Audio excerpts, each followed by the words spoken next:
Good evening. Good evening. Mayor, council members. Fullertonians are simply tired and disgusted with the self-serving, disingenuous political games that are played out at our council meetings way too often. Just since the beginning of this year alone, this council has disgraced itself and shown that all too often your votes do not support the very people that you were charged to represent. Here is just a partial list of your recent deceitful and deplorable actions. 1, we witnessed the false claims of our mayor, Bruce Whitaker, who brought back settled business in the form of changing our election schedule.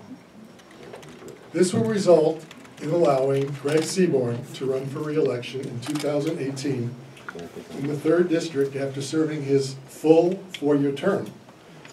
Mayor Bruce Whitaker placed this back on the agenda, resulting in disenfranchising the 2nd District from 2018 to 2020, while at the very same time giving the 3rd District not 1, but 2 representatives, Greg Seaborn, or a challenger, and Jesus Silva. This action of Mayor Bruce Whitaker results in undermining the whole purpose for these district elections.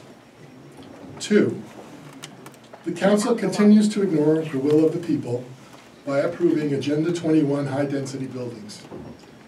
The City Council votes to change zoning requirements and ignores our general plan to allow developers free rein in our city. Councilmember Jennifer Fitzgerald's actions are the most troubling, as she was heavily involved in creating our latest general plan. Questions for our Councilmember Fitzgerald. Why do you think it is proper to ignore our general plan and the vast majority of the public at the same time? Question, does it have anything to do with your VP position at Kirk Pringle and Associates?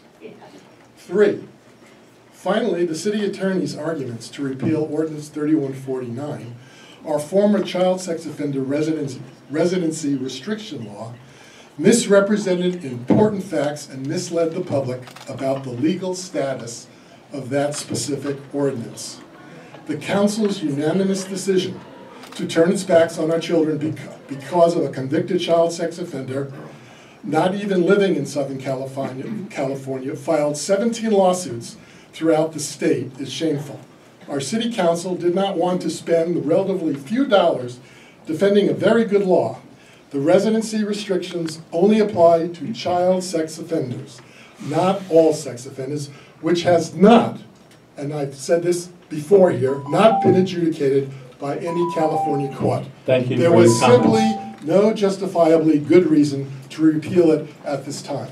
It said 5 minutes originally, and then it switched to 3. Why? It is 3 minutes.